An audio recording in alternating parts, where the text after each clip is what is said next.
बिस्मिल्लाहिर्रहमानिर्रहीम। नाज़रीन अस्सलाम वालेकुम, मैं हूँ इमरान वसीम। नाज़रीन, प्रोग्राम में सबसे पहले तो जो साबिक़ वज़ीर-ए-आज़म इमरान ख़ान और नवाज़ शरीफ के मामलात के हवाले से जो एक बड़ी पेशरफ़्त हुई है, सबसे पहले तो इस बड़ी ख़बर की तफ़सीलात आप नाज़रीन के साथ शेयर करेंगे और इसके बाद जस्टिस मज़हर अली नकवी साहब जो कि सुप्रीम कोर्ट के जज हैं, उनके इस्तीफ़े के हवाले से, सुप्रीम कोर्ट के जज के ओहदे से मुस्तफ़ी होने के हवाले से बहुत ज़्यादा चहमगोइयाँ की जा रही हैं। तो इस्तीफ़े के मामले पर हमारे पास जो ख़बर है, वो ख़बर क्या है? क्या वाक़ई ही जस्टिस नकवी साहब ने मुस्तफ़ी होने का फ़ैसला कर लिया है? इस हवाले से जो डिटेल्स हैं वो आप नाज़रीन की खिदमत में पेश करेंगे और हमारे भी लॉ की जो दीगर अहम ख़बरें हैं उनकी तफ़सीलात भी आपकी खिदमत में पेश करेंगे। तो पहली ख़बर से नाज़रीन गुफ्तगू का जो हम आगाज़ करेंगे, सदीक़ जान सहाफ़ी, यूट्यूबर जिनकी वालदा का गुज़िश्ता साल 3 दिसंबर 2022 को इंतकाल हुआ था और वो जाना चाह रहे थे अपनी वालदा की पहली बरसी पर उम्रे की अदायगी के लिए और उनकी ख्वाहिश थी कि वो अपनी वालदा की बरसी पर अपनी वालदा की तरफ से उम्रा अदा कर सकें। तो सदीक़ जान साहब ने तमाम जो है वो इंतज़ामात कर लिए थे और वो जाना चाह रहे थे, लेकिन उन्हें बाहर जाने से रोक दिया गया कि आप बाहर नहीं जा सकते, आपका नाम जो है वो स्टॉप लिस्ट में शामिल है, तो लिहाजा आप उम्रे की अदायगी के लिए नहीं जा सकते। तो मेरे ख़्याल से ये बड़ा अफ़सोसनाक है और अगर सदीक़ जान ने मुल्क से फ़रार होना होता, क्योंकि इसी ख़दशे के पेश नज़र जो है एयरपोर्ट पे सदीक़ जान को रोका गया है कि वो फ़रार हो जाएँगे बैरून मुल्क और वहाँ से पाकिस्तान वापस नहीं आएँगे। मेरा चूँकि सदीक़ जान के साथ सालों का एक रिलेशनशिप है, ताल्लुक़ है, उनके जो थॉट्स हैं उसके साथ तो मेरा इख्तलाफ मौजूद है। आप नाज़रीन जानते हैं कि वो जो बात करते हैं, मैं जो अपना वीलॉग करता हूँ, उसमें 180 डिग्री का जो है वो इख्तलाफ होता है, वो डिफरेंट होता है। लेकिन उसके बावजूद भी ज़ाहिर-सी बात है कि आपका किसी के साथ इख्तलाफ है, तो सिर्फ़ थॉट्स का इख्तलाफ होता है, ज़ातियात का इख्तलाफ नहीं होता। तो मैंने भी कई मरतबा सदीक़ जान से कहा कि यार तुम एक मरतबा क्यों नहीं जाके उम्रा कर आते, तो उसने मुझे कई मरतबा कहा कि इंशाल्लाह जाऊँगा। लेकिन ये उन्होंने कभी नहीं बताया था कि मैं अपनी वालदा की बरसी पे जाऊँगा, लेकिन उन्होंने इरादा कर रखा था सदीक़ जान ने कि मैं उम्रे पे जाऊँगा। और बैरून मुल्क जाने के हवाले से भी कभी उसने सोचा तक नहीं, कभी उसने ख्याल भी उसके ज़हन में नहीं आया कि पाकिस्तान से बाहर जाके पाकिस्तान में वापस नहीं आएँगे। तो मेरे ख़्याल से ये बड़ा अफ़सोसनाक वाक़या है। अगर वो अपनी वालदा की सवाब के लिए, साले सवाब के लिए वहाँ पे जाना चाह रहे थे, वहाँ पे जाके उम्रा करना चाह रहे थे, तो मेरे ख़्याल से ये बड़ी छोटी हरकत है कि उनके ख़िलाफ़ कोई मुकदमा भी नहीं है और उनका नाम जो है स्टॉप लिस्ट में शामिल करके आज उनको उम्रे की अदायगी के लिए रोका गया है। तो हमारे जो देखने वाले नाज़रीन हैं उसमें कुछ ऐसे, मुझे यकीन है कि ऐसे मुक़्तदर शख्सियात मौजूद हैं, ऐसी बाअसर शख्सियात मौजूद हैं, अगर वो चाहें तो इसका नोटिस लेके सदीक़ जान साहब को अपनी वालदा के लिए उम्रा की अदायगी के लिए रवाना करवा सकते हैं। ये इजाज़त उनको मिल सकती है, लेकिन अगर वो चाहें थे, और इससे सवाब भी होगा। और मैं पर्सनली गारंटी देता हूँ कि सदीक़ जान के थॉट्स जो कुछ भी हैं, लेकिन वो बाहर जाएँगे उम्रा की अदायगी के बाद, डेफ़िनेटली पाकिस्तान वापस आएँगे, मैं ज़ाती तौर पे गारंटी दे सकता हूँ। लेकिन अगर वो नहीं आते तो मुझे बेशक गिरफ़्तार कर लिया जाए, अगर ऐसा कोई किसी को ख़तरा या ख़दशा मौजूद है।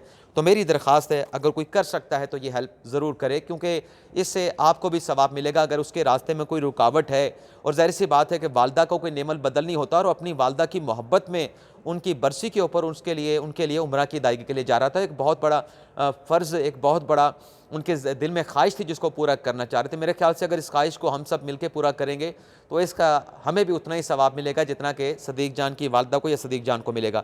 अब आ जाते हैं जो नवाज़ शरीफ और इमरान खान के मामलात के हवाले से बड़ी पेशरफ़्त हुई है। नाज़रीन, आज जो इस्लामाबाद हाई कोर्ट में नवाज़ शरीफ की एवन फील्ड के मुकदमे की समाअत होने जा रही है, जस्टिस आमिर फ़ारूक साहब जो कि chief justice Islamabad high court हैं, और जस्टिस मियां गुल हसन औरंगज़ेब साहब एवन फील्ड केस में जो कन्विक्शन के खिलाफ नवाज़ शरीफ की अपील है उस पर समाअत करने जा रहे हैं। लेकिन आज की समाअत में एक और जो बड़ी पेशरफ़्त हुई है कि जो नैब की अपीलें हैं, एक नैब की अपील है जो फ्लैगशिप रेफरेंस में नवाज़ शरीफ को बरी किया गया, उसके खिलाफ नैब ने अपील दायर की थी। एक नैब की अपील है अल-अज़ीज़िया में जो 7 साल की नवाज़ शरीफ को सज़ा हुई, उस पे उस सज़ा की इन्हांसमेंट के लिए नैब की तरफ से अपीलें दायर की गई थी। वो दोनों अपीलें आज की समाअत के साथ एवन फील्ड के साथ जो है वो क्लब कर दी गई हैं, नैब की अपीलें हैं। और ये अगर आज इस पर समाअत होती है तो बाज़ाब्ता तौर पर नैब की अपीलों पर यह पहली समाअत होगी। हालांकि 2018-2019 में ये अपीलें ये इस्लामाबाद हाई कोर्ट में दायर की गई थी, लेकिन आज तक इन पर समाअत नहीं हुई। तो ये एक बड़ी डेवलपमेंट हुई है। इसके अलावा नाज़रीन, बैरिस्टर गौर साहब का नाम तो रात शेर अब्दुल मरोज साहब ने बता दिया है कि उनको अबूरी चेयरमैन जो है पाकिस्तान तहरीक इंसाफ का लगाया जाएगा। तो ठीक है, जो इमरान खान साहब का फ़ैसला है वो बेहतर फ़ैसला किया होगा। बैरिस्टर गौर अली ख़ान के हवाले से बड़े अच्छी शख्सियत हैं, बड़े हम्बल इंसान हैं, लेकिन जो मेरा एक पॉइंट ऑफ व्यू है, मैं अब यहाँ पे अभी दोबारा भी कहूँगा कि सियासत के हवाले से उनका वो तजर्बा नहीं है। अगर हम वकला की सियासत में भी देखें तो उतना भी जो है वो गौर साहब का तजर्बा नहीं जितना हामिद खान साहब का, लेकिन बहरहाल इमरान खान साहब ने सोच समझ के फैसला किया होगा। इमरान खान के हवाले से नाज़रीन ये पेशरफ्त हुई है कि एक तो जो साइफर केस में अडियाला जेल का में ट्रायल करने का जो जज अब्दुल जुल्करनैन साहब ने फैसला किया है, अब जुडिशल ऑर्डर तो आ चुका है। जुडिशल ऑर्डर के बाद रिक्वायरमेंट है इस्लामाबाद हाई कोर्ट के फैसले के बाद के वफाकी काबीना से भी उसकी मंजूरी ली जाए। तो ऐसी इतलात भी आ रही हैं कि जो अडियाला जेल में ट्रायल होना है साइफर केस का, उसकी वफाकी काबीना से भी मंजूरी ली जाएगी और सर्कुलेशन समरी के ज़रिए ये समरी जो है वफाकी काबीना को, वज़ीर आज़म को भेज के या वफाकी वज़रा को भेज के इसकी अप्रूवल ली जाएगी। और फिर जैसा कि केस की समाअत को ग़ालिबन 30 दिसंबर तक या 2 दिसंबर तक मुलतवी किया गया था, जो भी डेट है उस डेट को अडियाला जेल में जो है वो इन कैमरा अडियाला जेल में ओपन समाअत होगी, अडियाला जेल में इसका ट्रायल किया जाएगा। इसके अलावा नाज़रीन जो इमरान खान साहब के दीगर 2 केसेस हैं, नैब के 190 मिलियन पाउंड का और तोशाखाना का केस है, उसमें भी वजारत कानून की जानिब से एक नोटिफिकेशन जारी किया गया है। उस नोटिफिकेशन के मुताबिक उसमें ये लिखा गया है कि वजारत कानून ये नोटिफिकेशन जारी कर रही है और इन दोनों केसेस का जो ट्रायल है, वैसे आपको बता दें नाज़रीन कि अभी तक नैब के दोनों केसेस में इमरान खान साहब का बाज़ाब्ता या बाकायदा जो ट्रायल होता है उसका आगाज़ नहीं हुआ। अभी तो इमरान खान सिर्फ 190 मिलियन पाउंड में उनका पहले जिस्मानी रिमांड चल रहा था, अब जुडिशल रिमांड चलेगा।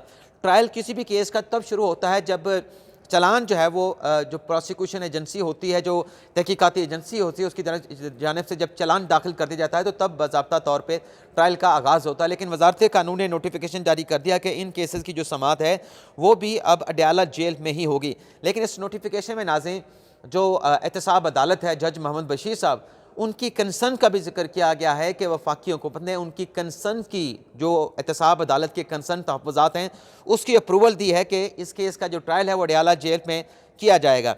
तो ये भी एक डेवलपमेंट हुई है, मतलब 2 पेशरफ्त हुई हैं, एक नवाज शरीफ के केस के हवाले से, एक इमरान खान साहब के केस के हवाले से, बल्कि 2 डेवलपमेंट इमरान खान साहब के केसेस के हवाले से हुई है। इसके अलावा नाज़रीन शेख रशीद साहब जिनकी थाना कोसार में जो मुकदमा दर्ज हुआ था उनकी ज़मानत कन्फर्म हो गई थी। अब साबिक़ वज़ीर दाखिला शेख रशीद साहब की थाना अपारा में जो उनके खिलाफ मुकदमा दर्ज हुआ था, इसमें भी शेख रशीद साहब की ज़मानत को जज साहब ने, ताहिर अब्बास सपरा साहब ने कन्फर्म कर दिया है। और लाहौर हाई कोर्ट में अब 20 दिसंबर को शेख रशीद के मुकदमे की समाअत होगी, जिसमें शेख रशीद ने उनके खिलाफ कितने मुकदमा दर्ज हैं उनकी तफसीलात तलब कर रखी हैं। अब आ जाते हैं जस्टिस मज़ाली नकवी जो कि सुप्रीम कोर्ट के जज हैं, उनके इस्तीफ़े से मुतल्लिक जो चहमगोइयाँ की जा रही हैं उसकी क्या हकीकत, क्या सदाकत है कि वाकई जज साहब ने मुस्तफ़ी होने का फ़ैसला किया है।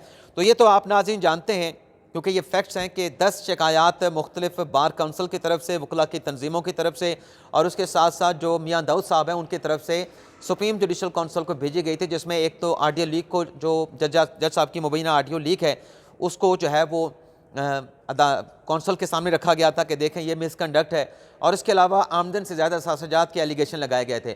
तो सुप्रीम जुडिशल काउंसिल की जो पहली समाअत हुई थी उसमें काउंसिल की तरफ से जस्टिस नकवी साहब को शोकास नोटिस करके जवाब मांगा गया था, लेकिन जज साहब ने जवाब देने के बजाय सुप्रीम जुडिशल काउंसिल की कार्रवाई पे सुप्रीम जुडिशल काउंसिल के जो 3 अरकान हैं, जिसमें काजी फ़ाइसद साहब हैं, जस्टिस सरदार तारिक मसूद साहब हैं, जस्टिस नईम अख्तर अफ़गान साहब हैं, चीफ जस्टिस हैं बलूचिस्तान हाई कोर्ट के, उन पे ऑब्जेक्शन रेज़ किए गए थे कि ये तो सुप्रीम जुडिशल काउंसिल में बैठ के मेरे खिलाफ जो कंप्लेंट्स हैं उनको सुन नहीं सकते। तो उन शिकायत के ऊपर भी जुडिशल काउंसिल ने 20 नवंबर को समाअत करने के बाद जो एक और एतराज़ था जस्टिस नकवी साहब का कि मुझे शोकास नोटिस दिया गया है, उसमें मुझे बताया नहीं गया कि मेरे ऊपर एलिगेशन क्या है, इल्ज़ामात क्या हैं, ताकि मैं उसका जवाब दे सकूं। तो पहला जो जुडिशल काउंसिल का शोकास नोटिस था वो 4-3-2 से जारी किया गया था। अब जो दूसरा तफसीली शोकास नोटिस जस्टिस नकवी साहब को जारी किया गया वो 4-1 के तनासब से जारी किया गया है और इसमें 14 दिन में जस्टिस नकवी साहब से जवाब मांगा गया है। लेकिन इस डेवलपमेंट के बाद अब चहमगोइयाँ हो रही हैं कि जस्टिस नकवी साहब ने मुशावरत मुकम्मल कर ली है और उन्होंने मुस्तफ़ी होने का, सुप्रीम कोर्ट के जज के ओहदे से मुस्तफ़ी होने का फ़ैसला कर लिया है। इस हवाले से नाज़रीन 2 ट्वीट्स हैं। एक मोहम्मद इशफाक साहब हैं जो कि लाहौर हाई कोर्ट को कवर करते हैं, सुप्रीम कोर्ट रजिस्ट्री लाहौर को कवर करते हैं, दुनिया न्यूज़ से इनका ताल्लुक़ है। इन्होंने तो कल एक इशारा दिया कि मुशावरत मुकम्मल, इस्तीफ़ा आखिरी ऑप्शन है। वैसे किसी भी मामले पर बहुत सारे लोग जो है इस्तीफ़े को आखिरी ऑप्शन के तौर पे रखते हैं, लेकिन ये इशारा जो है, जो इनकी खबर है, जो उन्होंने ट्वीट किया है x.com पे, वो नकवी साहब के हवाले से, नाम लिखे बगैर उन्हीं के हवाले से किया है। इसके अलावा नाज़रीन एक अफजल साहिल साहब हैं, इन्होंने सयाल साहब हैं, इन्होंने ये ट्वीट किया कि सुप्रीम कोर्ट के जस्टिस मज़ारी नकवी के खिलाफ करप्शन शिकायत और आमदन से ज़ायद असासों के केस की अहम अपडेट। ज़राए के मुताबिक जस्टिस मज़ारी नकवी साहब ने मुस्तफ़ी होने का फैसला कर लिया है, ताहम पेंशन और दीगर सहूलियात मिलती रहें। मज़ाहिर नकवी को अब किसी भी नए बेंच में शामिल नहीं किया जाएगा। ये बात नाज़रीन बिल्कुल गलत है कि जब तक किसी जज के खिलाफ कोई रिकमेंडेशन नहीं आ जाती सुप्रीम जुडिशल काउंसिल की, किसी भी जज को बेंच में बैठने से नहीं रोका जाता। वो जज बेंच का हिस्सा रहता है, वो जुडिशल कार्रवाई का हिस्सा रहता है। ऐसी मिसालें काजी फैसल साहब के केस में भी मौजूद थीं। और मज़ीद इसमें कहा गया है कि पाकिस्तान कौम chief justice of Pakistan mister Qazi Faisal साहब से मुतालबा करती है कि अगर मज़ाहिर नकवी साहब मुस्तफ़ी होते हैं ताकि जुडिशल काउंसिल की कार्रवाई से बचा जा सके, तब भी उनके खिलाफ करप्शन, अख्तियारात के नाजायज़ इस्तेमाल, ट्रक इंसाफ को फ़रोग़ करते हुए आमदन से ज़्यादा साझेदार बनाने का केस चलता रहना चाहिए और पाकिस्तान की तारीख में पहली बार किसी करप्ट जज को इबरत का निशाना बनाना चाहिए। क्योंकि ये कैसा इंसाफ होगा कि जब एक जज को लगे कि मुझे करप्शन इल्ज़ामात में सज़ा होने वाली है, वो इस्तीफ़ा दे के सज़ा से बच जाए और मरते दम तक इस गरीब रियासत के ख़जाने को दीमक की तरह चाटता रहे। तो ये जो नाज़रीन इन्होंने अफजल सयाल साहब ने लिखा है और जो मुतालबा सुप्रीम जुडिशल काउंसिल से किया है, तो आर्टिकल 209 बड़ा वाज़ेह है, जिसमें कोई भी सुप्रीम जुडिशल काउंसिल किसी जज के खिलाफ कार्रवाई करती है तो उस वक्त ही कार्रवाई सुप्रीम जुडिशल काउंसिल आइन के मुताबिक, आइन से हटके तो काउंसिल कार्रवाई कर नहीं सकती। वो कार्रवाई किसी जज को उसके ओहदे से हटाने के लिए होती है। लेकिन अगर कोई जज इस्तीफ़ा दे जाए तो काउंसिल उस पर कुछ भी नहीं कर सकती। वो आर्टिकल 209 में आता ही नहीं है।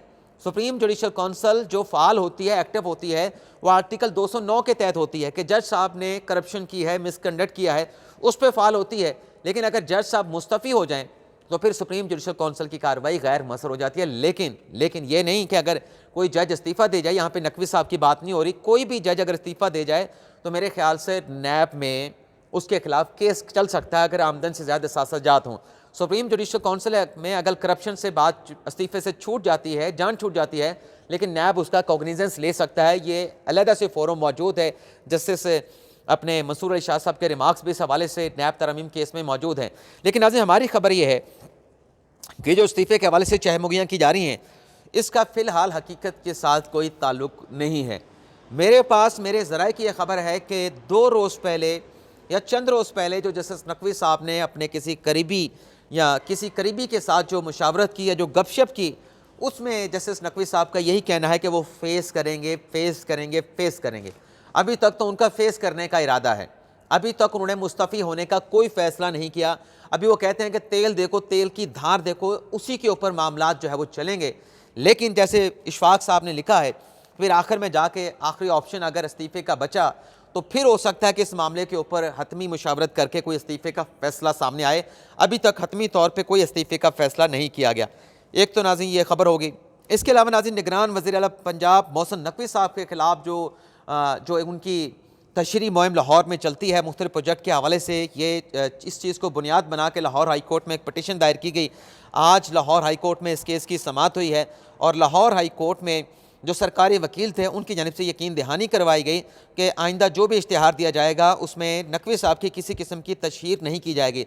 जिस पर अदालत ने इस यकीन दहानी पर जो केस है इश्तिहारी मुहिम का, जस्टिस अपने निगरान वज़ीर आला मोहसिन नकवी के खिलाफ इस केस को डिस्पोज ऑफ कर दिया है। इसके अलावा नाज़रीन बुशरा बीबी साहबा और खावर मानिका का तलाक कब हुई, इसका रिकॉर्ड हासिल करने के लिए लाहौर हाई कोर्ट में एक पटिशन दायर की गई थी। जस्टिस आसिम हफीज़ साहब इस दरख्वास्त पर समाअत करेंगे। लेकिन जो पटिशनर वहाँ पर पहुँचे हैं, जिन्होंने कहा कि ये रिकॉर्ड सामने लाया जाए कि बुशरा बीबी खावर मानिका साहब की तलाक कब हुई है, तो उस दरख्वास्त के ऊपर कुछ registrar office Lahore high court ने एतराज़ात लगाए थे। तो एतराज़ात के साथ इस दरख्वास्त पे समाअत होनी है और ऑब्जेक्शन इस दरख्वास्त पे ये लगा था कि जिसने पटिशन दायर की है, जिस दरख्वास्त गुजार ने कि बुशरा बीबी खाबर मानिका के तलाक का रिकॉर्ड जो है वो तलब किया जाए, वो तो मुतलका फ़रीक नहीं है, तो वो कैसे दरख्वास्त दे सकता है। लेकिन दरख्वास्त गुजार का कहना यह है कि ये जो तलाक दी गई है, ये तलाक की के बाद इद्दत की मुद्दत तब शुरू होती है जब वो तलाक का रिकॉर्ड जो है, डॉक्यूमेंट जो है मुतलका यूनियन कौंसिल में जमा करवाए जाते हैं, तब जो है वो इद्दत की मयाद शुरू हो जाती है। और इस हवाले से वजाहत के लिए खाबर मानिका को तलब करने की भी इस पटिशन में प्रेयर की गई है। तो देखते हैं लाहौर हाई कोर्ट में इसमें क्या समाअत होती है।